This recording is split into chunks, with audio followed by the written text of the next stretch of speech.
عبادت کرو اپنے رب کی، رب العالمین۔ تعارف تو فاتحہ میں ہو چکا تھا، اب تفصیلی تعارف۔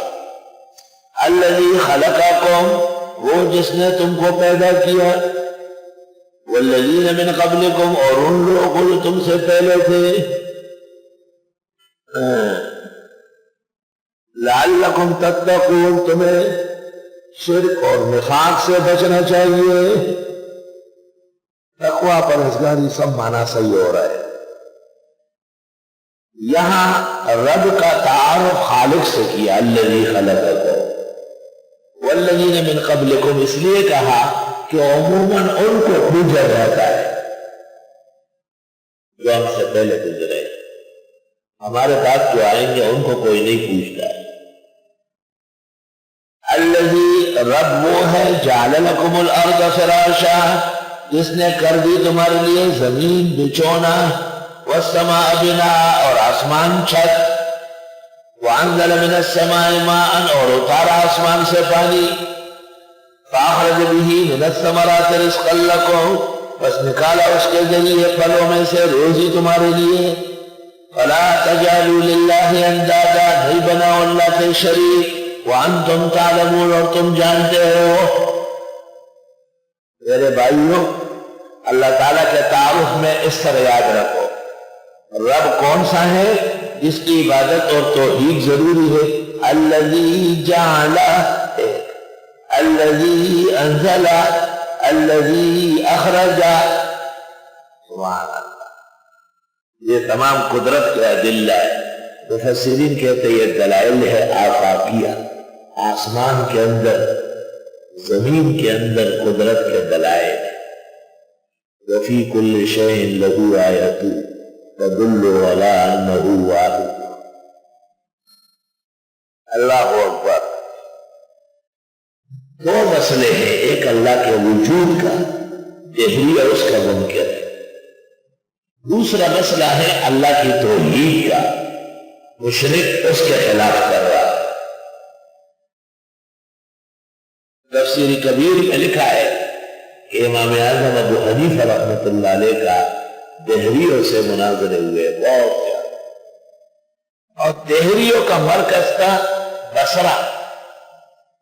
امام صاحب کہتے ہیں دخلت البصرہ 20 مرۃ والحسن فیہا، حسن بصری کے ہوتے ہوئے میں دہریوں کے پیچھے 20 دفعہ آیا، سر وقف مناظر کر۔ آپ کے زمانے میں آپ سے بڑا عالم اور عقل مند کوئی نہیں، اس پر امت کا تقریباً اتفاق ہے۔ دیکھیے حضرت کے احوال پر لکھی ہوئی مفصل کتاب، موفق الدین کردی کی کتاب مناقب الامام اعظم ابی حنیفہ، آج کل کوئٹہ سے شائع ہو گئی، بہت تفصیلی کتاب۔ موفق الدین کردی، کردستان کے رہنے والے کو کردی کہتے ہیں۔ امام صاحب پر بہت کتابیں لکھی، الحیرات الحسان لکھی ہے ابن حجر نے، کبیر صحیفہ لکھا ہے سیوطی نے، المیزان میں مستقل عنوان ہے، اور دور آخر میں الشیخ مرشد محقق الاسر مولانا سرفراز خان نے امام ابو حنیفہ کا مقام بہت مدلل مفصل ہے، مثال میں بھی اس تاریخی طور پر مورخ شبلی کی کتاب سیرت النعمان بہت مدلل اور علمی کتاب۔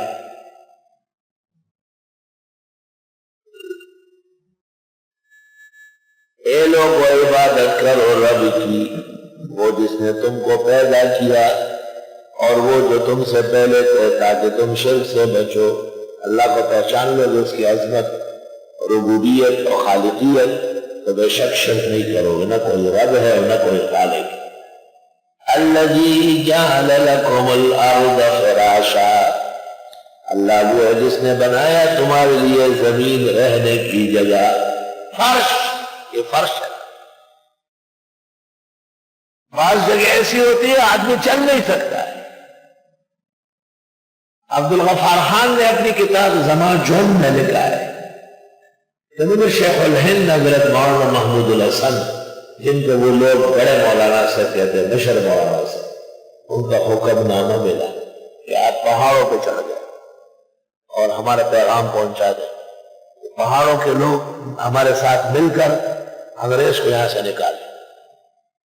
عبدالغفار خان لکھتے ہیں زمان جون میں کہ میں کبھی بھی پہاڑوں میں نہیں گیا اور ہموار زمین کے رہنے والے پہاڑوں میں چل بھی نہیں سکتے۔ آگے سن لو، اسی طرح پہاڑوں کے رہنے والے ہموار زمین پہ نہیں چل سکتے۔ ڈالا ہو رہا تو میں نے یہ بیان کیا تو گلگت اور چترال کے طالب علموں نے کہا کہ بالکل صحیح ہے، ہم جب اپنے علاقے سے آتے کئی دن تک یہاں گرتے رہتے ہیں اور آہستہ آہستہ توازن بن جاتا ہے۔